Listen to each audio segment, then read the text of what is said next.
In nomine Patris et Filii et Spiritus Sancti.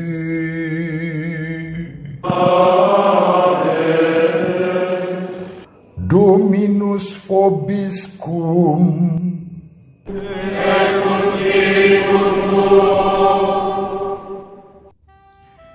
Sahabat peradaban kasih ekologis yang terkasih, selamat berjumpa dalam renungan harian melalui channel ini bersama saya.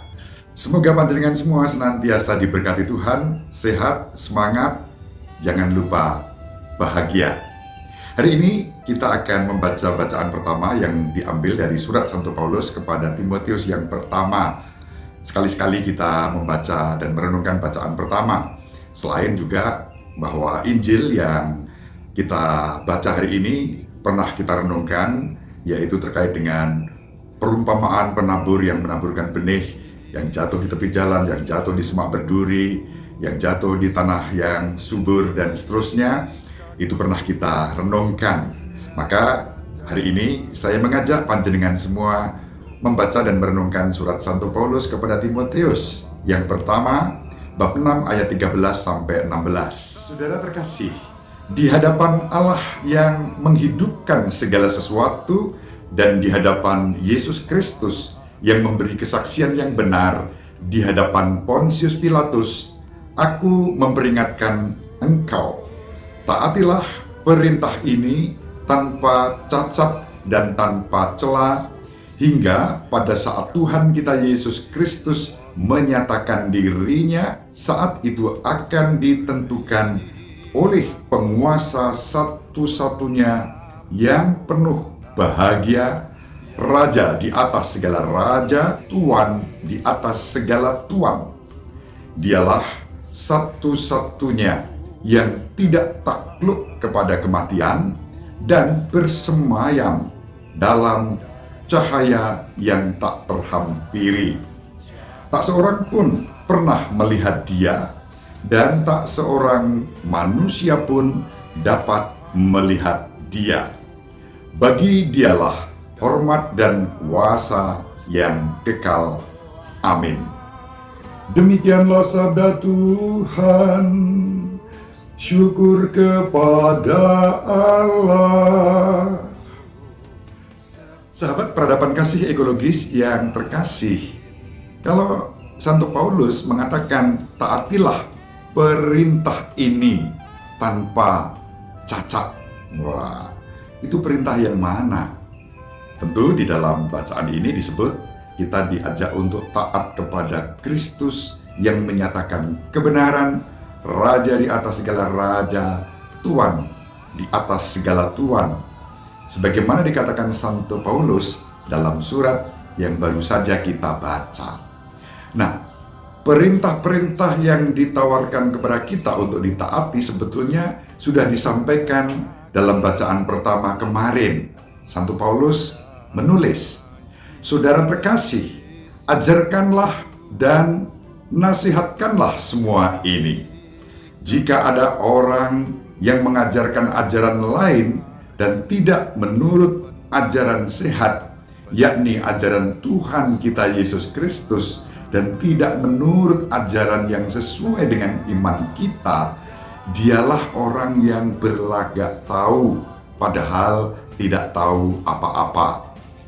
Penyakitnya ialah mencari-cari soal dan bersilat kata yang menyebabkan dengki, iri hati, fitnah, dan curiga. Percekcokan antara orang-orang yang tidak lagi berpikiran sehat, yang kehilangan kebenaran, yang mengira agama itu suatu sumber keuntungan. Memang, iman itu kalau disertai rasa cukup memberi keuntungan besar, sebab kita tidak membawa apa-apa ke dalam dunia ini, dan kita pun tidak membawa apa-apa keluar. Asal ada makanan dan pakaian cukuplah. Tetapi mereka yang ingin kaya terjatuh dalam pencobaan, ke dalam jerat dan berbagai nafsu yang hampa dan yang mencelakakan, yang menenggelamkan manusia ke dalam keruntuhan dan kebinasaan. karena akar segala kejahatan ialah cinta uang. Karena memburu uanglah, maka beberapa orang telah menyimpang dari iman dan menyiksa diri dengan berbagai-bagai penderitaan. Tetapi engkau, nah inilah yang dikatakan oleh Santo Paulus yang harus kita taati. Hai manusia Allah, artinya, hai engkau manusia milik Allah, jauhkanlah semuanya itu. Kejarlah keadilan, takwa, kesetiaan, cinta kasih, kesabaran, dan kelembutan hati. Bertandinglah dalam pertandingan iman yang benar dan rebutlah hidup yang kekal. Untuk itulah engkau telah dipanggil, untuk itulah engkau telah mengikrarkan ikrar yang benar di depan banyak saksi. Nah inilah sahabat peradaban kasih ekologis yang terkasih, nasihat-nasihat yang oleh Santo Paulus diharapkan dapat kita taati di dalam kehidupan kita. Kalau ditempatkan dalam Injil hari ini, yaitu Injil Lukas bab 8 ayat 4-15, lalu kita menjadi pribadi-pribadi yang mendengarkan sabda Allah, menyimpan dalam hati yang baik, menghasilkan buah dalam ketekunan.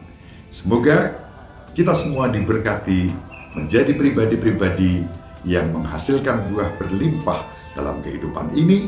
Semoga kita semua diberi rahmat untuk memiliki semangat ketaatan itu, mengejar keadilan, ketaatan, kesetiaan, cinta kasih, kesabaran, dan kelembutan hati.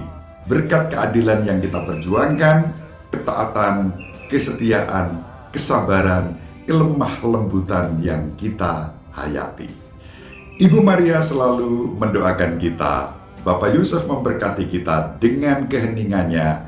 Semoga panjenengan semua bersama seluruh anggota keluarga dimanapun berada, dibimbing, dilindungi, dan diberkati oleh Allah yang Maha Kuasa, Bapa dan Putera dan Roh Kudus. Amin. Terima kasih, salam sehat, tetap semangat, jangan lupa bahagia. Sahabat peradaban kasih yang terkasih, sampai jumpa pada episode berikutnya. Terima kasih atas kebersamaan kita. Salam peradaban kasih ekologis, berkah dalam